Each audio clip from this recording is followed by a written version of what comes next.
Bonjour, nous sommes le 1er septembre 2022, jeudi 1er septembre 2022, avec une météo qui est très bonne, puisqu'en fait, on a un ciel presque dégagé, puisqu'il y a quand même quelques petits nuages blancs. Mais en tout cas, la température y est, puisque hier, on avait une température de 27 degrés. Bon, ce n'est pas près de chuter de manière très forte, en voyant, je veux dire, le ciel. Donc on peut se dire que ça va encore tenir quelques jours pour une bonne température. Bon, comme je vous ai dit, on a eu cette année-ci bon, un maximum de température du mois d'août qui a atteint, je veux dire, les summums, où on a eu, je dirais même juillet, août, 2 mois jusqu'à aujourd'hui, 2 mois très propices aux grandes chaleurs. Et donc on a eu des canicules, des moments de caniculaires par moment, pas toujours. Mais en tout cas, la température était très chaude et d'ailleurs, on a considéré qu'on était dans une période sèche, et que bon, bien sûr, il fallait faire attention à l'eau parce que bon, il fallait prendre ses précautions quant à l'usage de l'emploi de l'eau en général. Donc il faut faire très attention au gaspillage de l'eau. Et donc on n'a pas atteint ces genres de températures depuis, enfin ces genres de sécheresse depuis de longues années déjà. Donc on est à un maximum, comme je vous l'ai dit, voilà, des températures chaudes du mois de juillet et août. Ceci étant dit, je vais calculer ici ce qu'on appelle les valeurs trigonométriques des angles de 22 degrés 30 minutes et 0 secondes à partir tout simplement d'un octogone régulier convexe. Bon, en trigonométrie, on connaît bon, les angles, ce qu'on appelle les angles principaux à connaître par cœur, bien sûr, que je vais indiquer dans un petit instant. Alors, quels sont les angles qu'on utilise fortement en trigonométrie? Mais pour ça, il faut faire bien sûr un tableau. Je vais travailler en degrés, hein, parce que bon, en trigonométrie, on peut travailler dans d'autres, voilà, d'autres unités d'angle. Donc ici, je prends l'unité d'angle qui est le degré. Alors, il y a un truc pour connaître ça par cœur, mais bon, une fois que vous le connaissez par cœur, le truc n'est plus intéressant, puisque en fait, la connaissance par cœur ne demande plus de faire l'usage d'un tour de passe-passe. Alors quels sont les angles importants à connaître en trigonométrie? Mais c'est l'angle de 0 degré. Alors bon, ça j'ai déjà vu dans une vidéo. L'angle de 0, l'angle de 30 degrés, l'angle de 45 degrés, l'angle de 60 et enfin l'angle de 90. Donc les angles, bon, j'ai pas très bien fait ça, mais bon, j'ai mal cadré mon tableau. Je rappelle qu'un tableau, c'est une structure de données. Hein. C'est une structure de données pour laquelle on place des données dans cette structure. Alors, l'angle étant alpha, alors si je mets 0 degré ici, bon, j'ai très mal fait mon tableau, mais bon, enfin bref. 0, 30, 45, 60 et 90. Alors, bien sûr, ici, vous devez mettre on peut commencer par le sinus, bien sûr, de alpha, cosinus alpha, tangente alpha et cotangente alpha, sachant qu'il existe aussi deux autres notes trigonométriques telles que la sécante, la coséquente, etc. Alors, sinus de 0, c'est 0, sinus de 1, de 30, c'est 1 demi, de 45, c'est racine 2 sur 2, de 60, c'est racine 3 sur 2, et de 90, c'est 1. Pour le cosinus, c'est tout l'inverse, il faut inverser juste les données. On aura 1 racine 3 sur 2, 1 demi, enfin je m'excuse, racine 2 sur 2, c'était un peu trop vite, c'était un petit instant.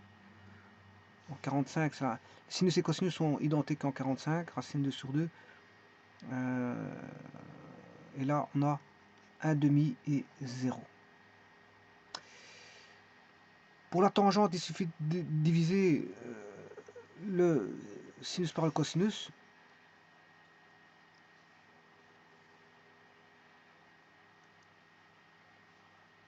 Donc 0 divisé par 1, ça fait 0. 1 demi divisé par racine de 3 sur 2. Bon, ici c'est l'infini, hein. Ça n'existe pas. 1 divisé par 0, ça, on ne sait pas le faire. Là, c'est racine de 3. Là, c'est 1. Et enfin, racine 3 sur 3.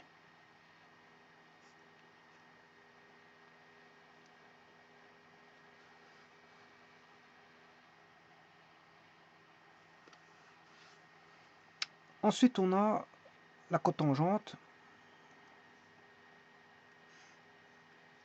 Ben, c'est le même tableau, mais encore une fois, à l'envers.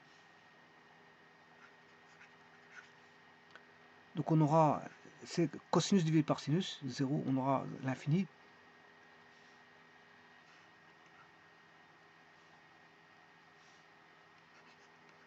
Racine 3,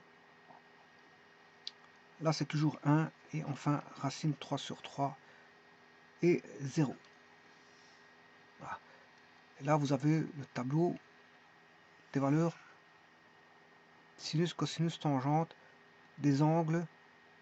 Bon, il y a bien sûr les formules de Carnot, etc. Il y a plusieurs formules en trigonométrie qui peuvent vous permettre de trouver d'autres angles à partir de ces angles que je viens de mentionner ici dans ce tableau, qui sont les angles principaux à connaître, bien sûr, par cœur. Il y a un truc pour ça. Le truc, c'est quoi? Ben, c'est tout simplement voilà, de mettre 0, 1, 2, 3 pour le sinus. Vous placez 0, 1, 2, 3, 4. Vous faites la racine carrée de ceci. Voilà. Et puis vous divisez tout par 2. Bon, voilà. Vous divisez tout par 2. Et vous allez obtenir la même chose. Bon, ben, de toute façon, ça m'intéresse pas ici. Je vous dis, c'est quelque chose qui doit être connu par cœur.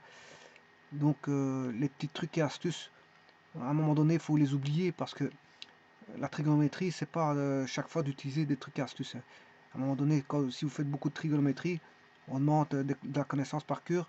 Et fatalement, si on utilise des choses, il faut les connaître. Et pas aller chercher des astuces. Les astuces peuvent servir quand on utilise très peu les choses, mais du moment où vous faites énormément de trigonométrie, ben, là, à ce moment-là. Bon, mon tableau est mal fait, hein. Il est mal fait parce que bon, il est mal représenté. Je rappelle que c'est une structure de données qui doit être bien faite. Voilà, mais bon, ici, je l'ai fait à la va-vite. Parce que l'intéressant, c'est pas de voir tout ça. Voilà. Et donc, vous voyez que ici, bon, la structure de données étant faite, bon, pas très bien faite, là, qui est un tableau, ligne-colonne, à 2 dimensions, un tableau à 2 dimensions, dont j'ai représenté les angles et les angles sont représentés en degrés, 0, 30, 45, 60, 90.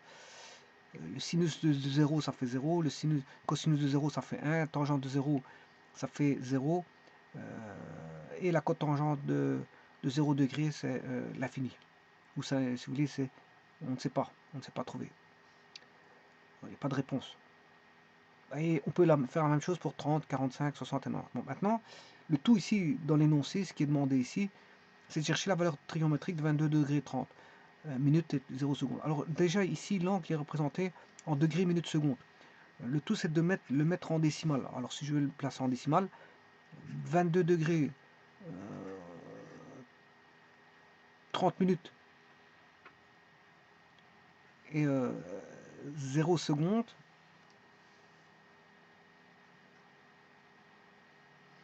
n'est rien d'autre que 22,5 degrés.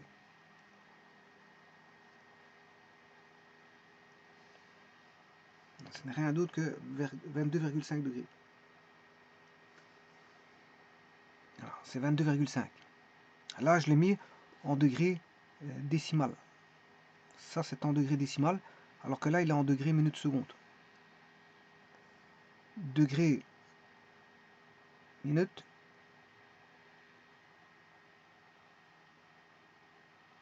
secondes et en degrés décimal.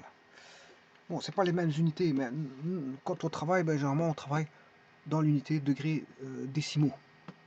Alors il y a des autres unités d'angle, hein. Bon, il y a le radian, ouais, degrés centésimaux, tralali, tralala. Bon, on a différents types de valeurs de valeurs des unités d'angle, il y en a pas mal. Ici, je vais utiliser le degré décimal. Alors, bien sûr, il faut partir à partir de l'octogone. Alors, comment faire ça à partir d'un octogone? Là, voici mon octogone. Sachant qu'un octogone, vous aurez compris que c'est tout des... On a 8 côtés, 8 angles, des angles intérieurs, bien sûr. On a 8 angles intérieurs, 8 côtés, 8 angles intérieurs, et c'est bon, pour ça qu'on dit que c'est un octogone, parce qu'il y a 8 côtés. Et octogone, je vous rappelle que c'est une figure, voilà, c'est un polygone régulier inscriptible dans un cercle. Donc là, le polygone, il est circonscrit au cercle, mais le polygone est inscrit au cercle, mais le cercle est circonscrit au polygone. Voilà. Et donc, si on veut calculer l'aire, ben, c'est l'aire de 8 petits triangles. Il suffit de faire multiplier voilà, la hauteur, la base fois la hauteur d'un triangle multiplié par 8 triangles, puisqu'il y a 8 triangles. Et donc c'est grâce à ça que je vais permettre de trouver le sinus et cosinus de 22 degrés 5. Sachez que je peux le trouver par des formules de trigonométrie, mais ici je ne veux pas passer par les formules de trigonométrie parce que l'énoncé vous dit de passer par un octogone régulier convexe. Donc 22 degrés 5, je vais le calculer par rapport à ce polygone là qui est le... Voilà. Alors ce qu'il faut savoir, c'est juste ceci, si je prends ceci, c'est la base. Donc la base, c'est ceci. Et l'apothème, c'est la hauteur des triangles. Voilà.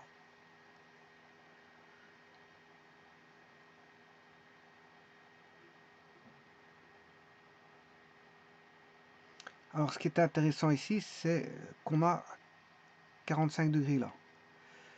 Donc ici j'ai 22 degrés 5. Donc 22 degrés 5. 22 degrés 5. Et donc j'ai bien un triangle rectangle ici.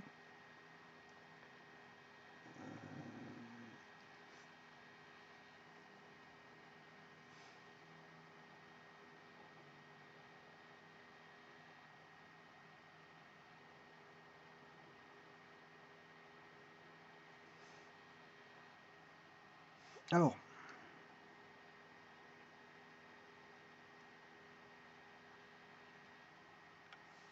le tout c'est de savoir que vaut la base.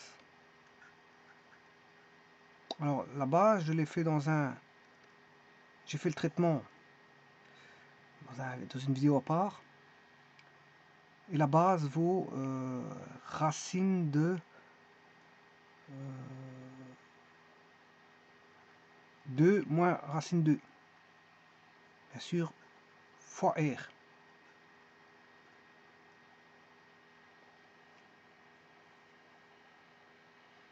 Là, ça, c'était la base. Et l'apothème,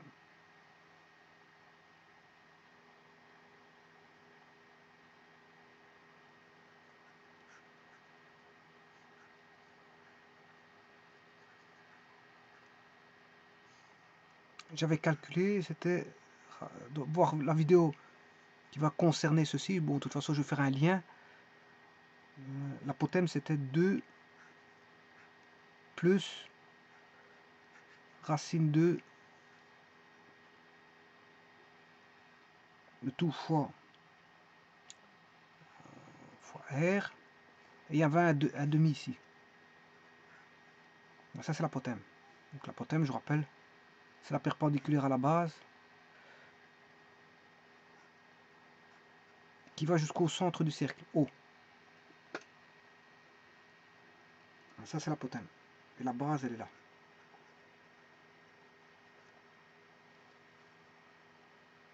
Donc, pour avoir... Là, on a un triangle rectangle. Je vais l'appeler A. La somme ici. Ici, je vais l'appeler D. Ici, je vais l'appeler O. Donc, si je vais chercher le sinus de 22,5,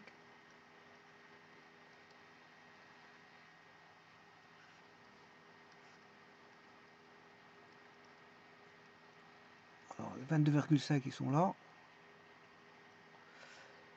C'est le côté opposé, c'est la demi-base.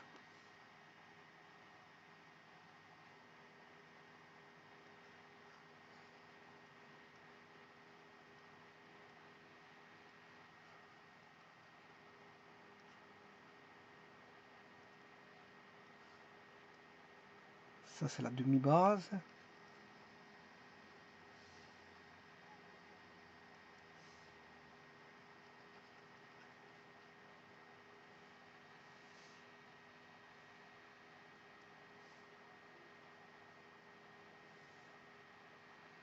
Sur l'hypoténuse AO.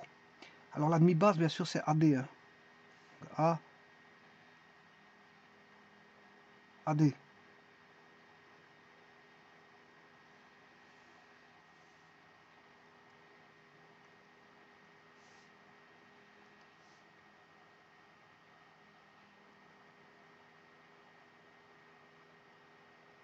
Ça, c'est la lettre D.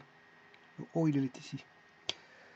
Donc AD, côté opposé à l'angle alpha étant ici. Côté opposé, c'est AD sur l'hypoténuse qui est AO. Or, AO, c'est R. Donc, il suffit de diviser les R comme ceci pour avoir le sinus de 22,5. Alors, maintenant, pour avoir le cosinus de alpha, c'est côté adjacent qui est racine de 2 plus racine 2 sur 2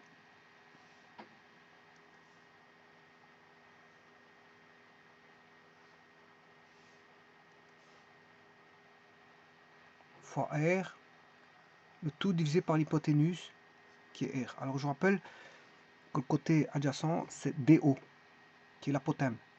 Donc c'est l'apothème divisé par AO qui est le rayon. Là vous aurez compris que c'est racine 2 plus 2 fois R. 2 plus racine 2 racine carrée sur 2. Donc je simplifie les R et donc je peux trouver le sinus et le cosinus.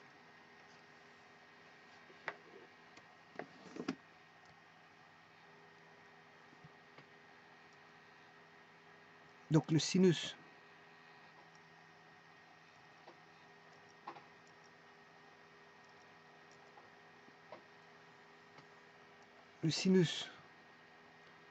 c'est 2 moins racine 2 sur 2, bien sûr avec la racine carrée.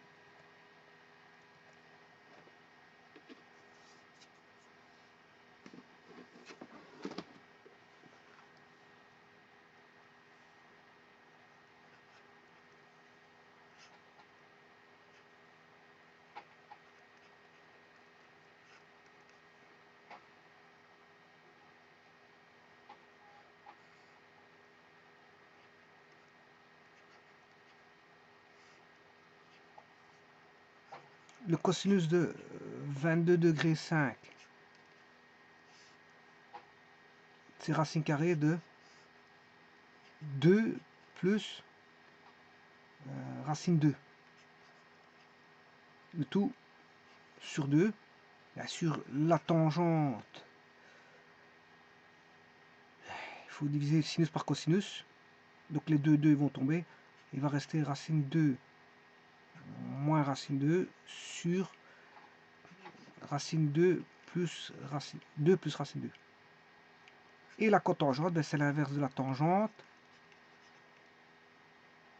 Bon, je mets pas l'angle. Hein. L'angle, vous avez compris que c'est 22 degrés 5. Si je veux être complet, bien sûr, je dois noter ceci.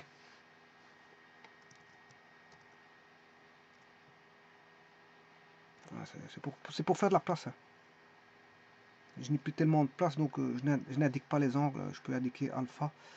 Alpha avec alpha vaut 22,5 degrés. Et donc là, c'est juste l'inverse de la tangente. 2 plus racine 2, racine carrée de 2 moins racine 2.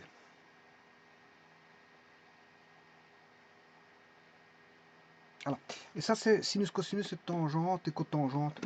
Voilà. Vous reconnaissez le racine 2 sur 2, hein, racine 2 sur 2, qu'on a vu tout à l'heure. De toute façon, dans les racines, on a soit racine 2 ou racine 3. On n'a pas plus.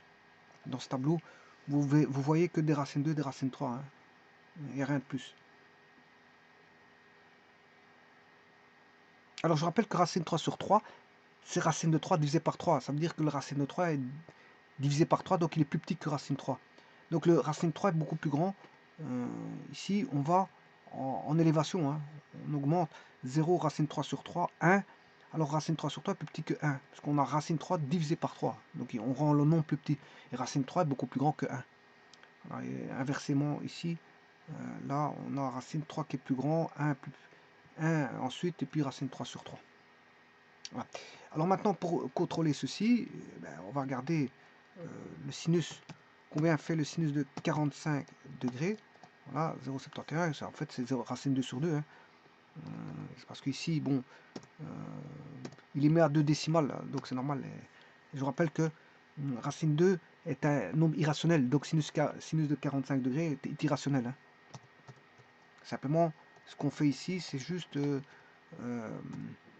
mettre à 2 décimales, donc c'est normal. Et si on met à 2 décimales, bon, 0,707 devient 0,71. Normalement, c'est un nombre qui continue continuellement sans s'arrêter. Hein. Enfin, c'est un nombre qui ne s'arrête jamais en décimale. C'est parce qu'ici, sur GeoGebra, je l'ai mis à 2 décimales, donc c'est normal qu'il s'arrête à 0,71. Sinon, c'est un nombre irrationnel qui ne s'arrête pas.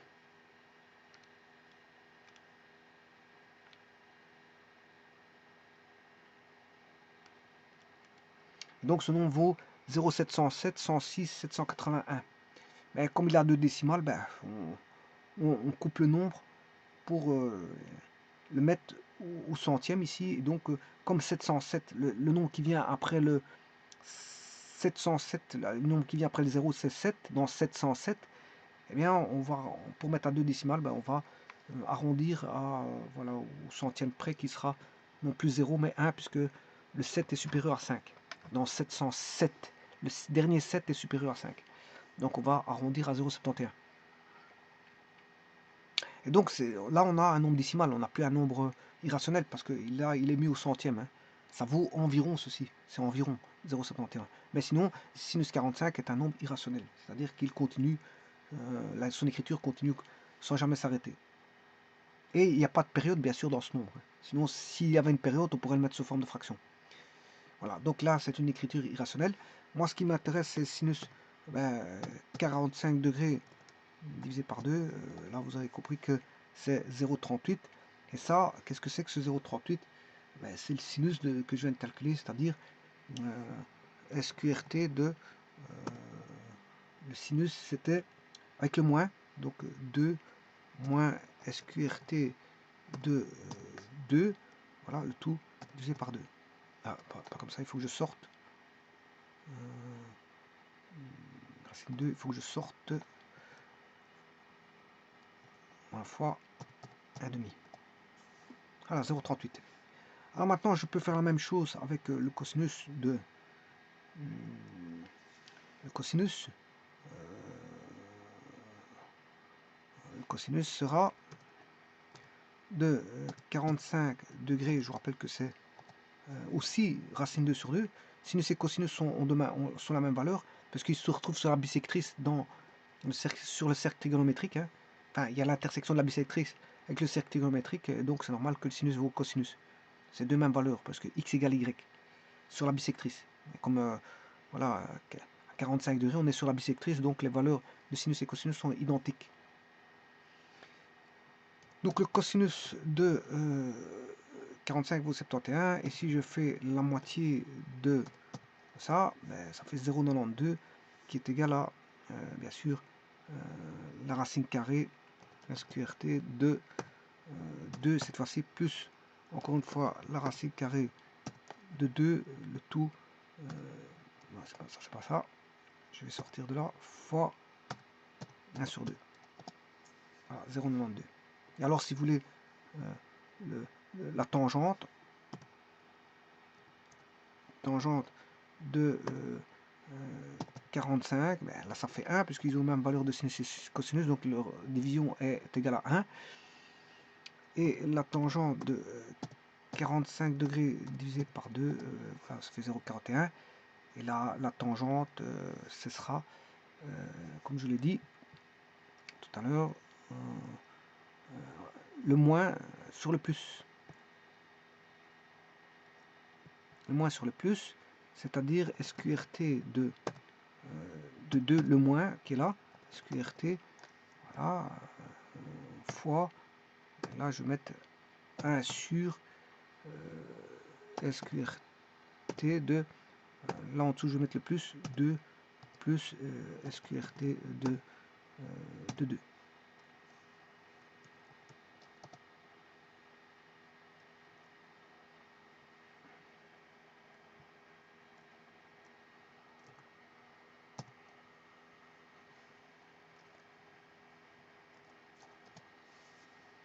Voilà, et si vous voulez la cotangente, ben c'est l'inverse de la tangente, donc vous faites racine 2 sur 2, racine de 2 plus racine de 2 plus racine de 2 sur racine de 2 moins racine de 2, et vous aurez la cotangente qui est l'inverse de la tangente. Donc en fait, la cotangente c'est l'inverse de voilà, de la tangente de 45 degrés 45 degrés divisé par 2. Voilà. Qui vaut 2,41. Et là, bon, c'est 1 sur J.